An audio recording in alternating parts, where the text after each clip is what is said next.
With the Boston Marathon 3 days away, it's hard to be one of the few running in one of the biggest marathons in the world, but Northeast Indiana will be well represented. Fox 55's Kelsey Mannix, she spoke to two first-time qualifiers about their training and what they're looking forward to, and she's live in the studio with more. Kelsey. Yeah, Chris, 2015 DeKalb High School alum Mark Beckmann has been interested in running since 5th grade. He's competed in high school and college and finally started his working way up to running marathons. And then also Steve Heim started running 5Ks 10 years ago at age 50. And 5 years later, he started running marathons. Boston will be his 11th. Both are in Boston right now preparing to run one of the most famous races in the world.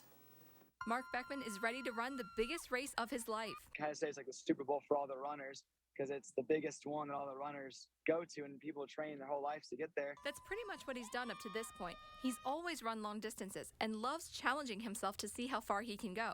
He says self-motivation is key, something he tries to instill as cross-country and track coach at DeKalb Middle. And I tell my athletes all the time, like, can you get yourself better? What can you do next week to get yourself better? Qualifying for Beckmann's age group was 3 hours flat, which is under 7 minutes per mile. He qualified with a 2:40, which averages to just over 6 minutes per mile. His goal for Monday, 2:35, which is 5 minutes and 55 seconds per mile and would be a personal best. I can keep my pace as close to 5:55 as possible and just keep kind of trucking from there. And keeping on trucking is what Steve Heim has done for the last 6 years. He's wanted to run the Boston Marathon since 2016. He ran a qualifying time. Had a 2-minute and 16-second buffer, didn't get in the race. Because of the entry limit and the number of people applying in each age group. He ran well under the qualifying standard in 2020 in Columbia City, but he wasn't sure if it would be enough. The thing is, you never know until you get that email from the BAA saying, hey, guess what?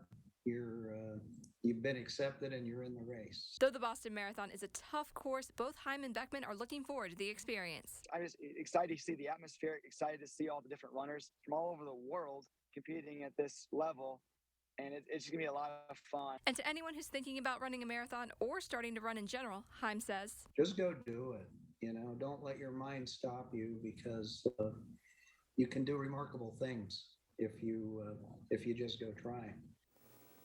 And there are 26 runners from Fort Wayne alone on the Boston Marathon entry list. The race begins Monday morning, and there are different ways for the tens of thousands of runners. You can even keep track of runners during the race. We have a link to that on this story on our website, WFFT.com, if you'd like to follow any progress. Reporting live in the studio, I'm Kelsey Mannix, Fox 55 News.